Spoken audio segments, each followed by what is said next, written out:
How to eliminate the mainframe security gap. As mainframes become recognized as the big iron of today, their interest as major business data keepers has increased. We're all aware of the potential exposure of our banking information, our health information, and our financial security. But do we in today's connected cyber world recognize the potential exposure and threat to our most closely held information? I'm Yvonne Wheaton. I'll introduce VitalSigns SIEM Agent for ZOS, or VSA, from Software Diversified Services and set the stage with situational analysis on how you can process real-time events with VSA to keep your mainframe secure. Software Diversified Services, a global leader in mainframe software, has been named to the Cybersecurity 500 list of the world's hottest and most innovative cybersecurity companies for second quarter of 2017. Colin van der Ross will show you the details of the VitalSigns SIEM agent and attempt to attack the system that's been set up to watch for intruders. He'll then explore what VitalSigns SIEM agent for ZOS can provide in a mainframe environment, followed by a dashboard display of data utilizing QRadar. SIEM, or Security Information and Event Management, is a security management tool for threat detection and can help your security incident response team. The SDS event processor captures that data or events, and your reporting tool then provides access to that information. The VitalSigns SIEM agent auto-formats event messages in real time as events are happening. In an enterprise-wide SIEM, you not only have Linux, Unix, Windows, and other areas of input to your SIEM, but we also need to include the ZOS mainframe as part of that defense strategy. All your points of data collection feeding into your SIEM provide a more rounded, robust solution that should include the mainframe. This means that your mainframe systems programmer works along with your security and audit staff to make sure your systems are secure, not only for compliance, but also for data integrity. Your events can take place in a CICS region on a DB2 or vSAM dataset through RACF or other SAF products, just to mention a few areas you want to know are secure. These event types can be picked up as password violation, unauthorized data access, or unauthorized data transfer, and so on. You need to be able to monitor and investigate your enterprise in real time. Without question, your mainframe has to be a part of that SIEM solution. Ponemon 2016 talks about the time to identify and also the time to contain. It was the highest for malicious and criminal attacks, 229 and 82 days respectively, but much lower for data breaches caused by human error, 162 and 59 days respectively. When we talk about threat analysis and incident response, this is a window that needs to be closed. 229 days just to identify a malicious attack is 8.5 months. Millions of dollars can be lost, companies can go out of business, and your compliance standards would not pass an audit. Colin will show you what happens when someone accesses a couple of sensitive areas in ZOS without permission. As he goes through sys1 ParmLab, you'll see the messages that are generated. He'll try to access and modify the dataset without authority. Of course, he'll be denied. But what you will see is an example of what you want to track in your SIEM. He'll generate an ICH 408I message when he tries to update ParmLab. You'll also notice on the same screen the SMF14 open input is associated with the unauthorized access because of the open request. sys1 ParmLab is an important configuration library in the ZOS operating system. It is critically important that you not only protect this file, but that you know if someone's trying to access it. You want to know if someone's trying to access it because they may be trying to get around security. In the subsequent example, he'll try to issue a certificate in RACF. He'll show you the RACD cert in syslog, and again you will notice the ICH 408I that is just above it, showing that this user did not have authority.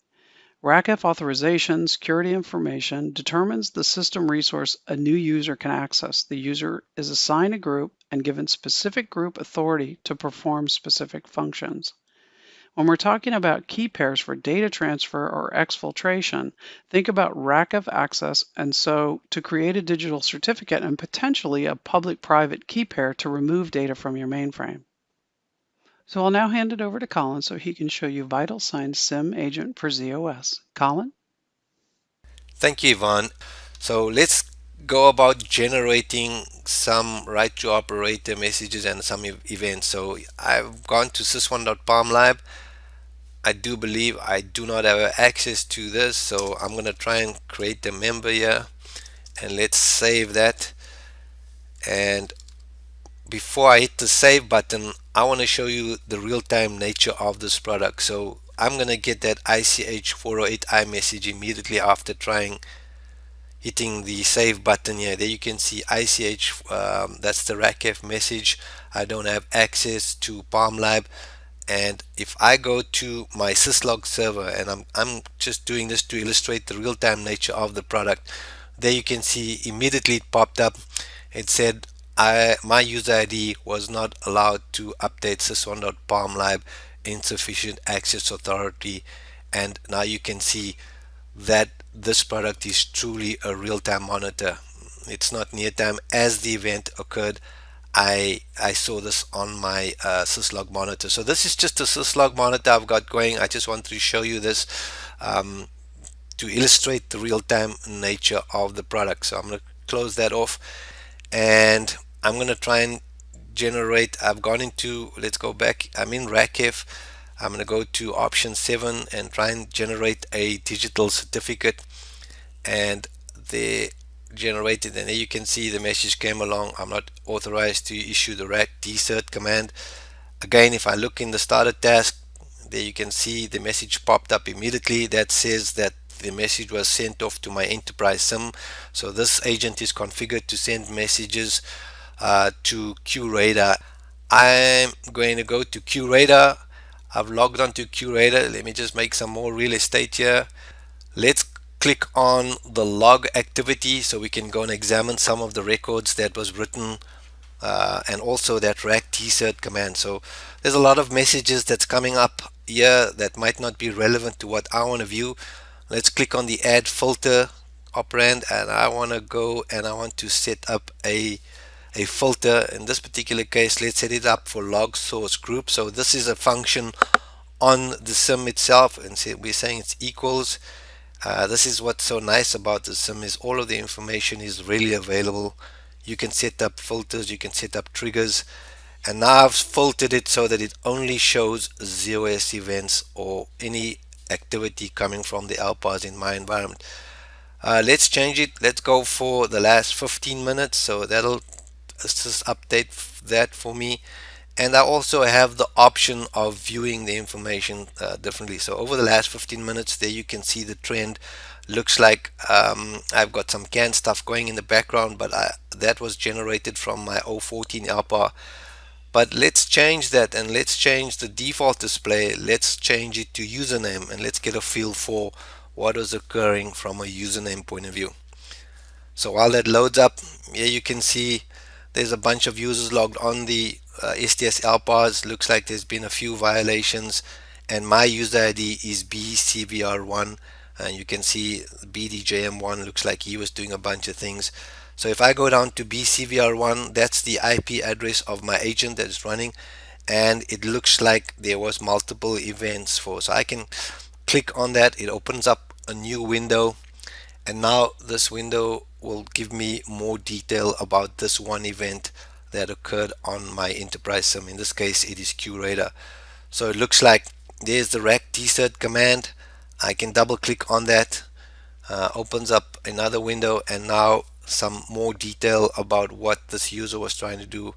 In my case, it's my user ID, and I tried to generate a RACF digital certificate, which I was not allowed to. So there you can see rack dsert command, insufficient authority, the log source, the date and time, and the category is access denied, source IP address, and the username.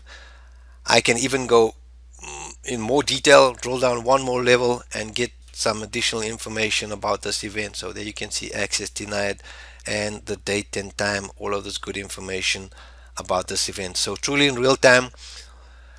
um, Getting back to the filtering of it, obviously you can decide what's important to you. We can help you with this, but this is from a compliance point of view. If something did ever happen on your mainframe, let's assume you had that unlikely, or something happened where you need to go back and investigate what occurred on your system. This events that you turn on the VitalSigns SIEM agent, they can be logged in your enterprise SIM. So it can be used for more than just logging. I mean, if something does happen, somebody accesses your payroll file, you can set up triggers and events on the actual SIM box to escalate it and maybe send emails out, or let people know that somebody tried to access a file that they weren't authorized to do. So to wrap it up, these are some of the events that you can report on from a ZOS point of view. So the right to operator message console, the RACF or whatever your SAF securities, TSO, CICS, TB2, all these are running on the IBM mainframe, and now you can enable these records. The SIM agent will capture them and forward them off to your enterprise SIM, whether it's ArcSight, QRadar, doesn't really matter. We can forward those events and you'll have that information in the centralized location. Thank you, Colin. So the key is to get to know your system and find out if an event trigger is caused by a real mistake or a breach, either internal or external. Making your event processor the key to alerting makes the confusion clarifying. Only in getting familiar with your system and your users will you be able to narrow down the pertinent events. As Colin mentioned, SDS can help you get started. VitalSigns SIEM Agent for ZOS or VSA can be a window and sentry for your ZOS mainframe. If you'd like to talk with someone at SDS about VitalSigns SIEM Agent for ZOS, you can reach us at info@sdsusa.com or 1-800-443-6183.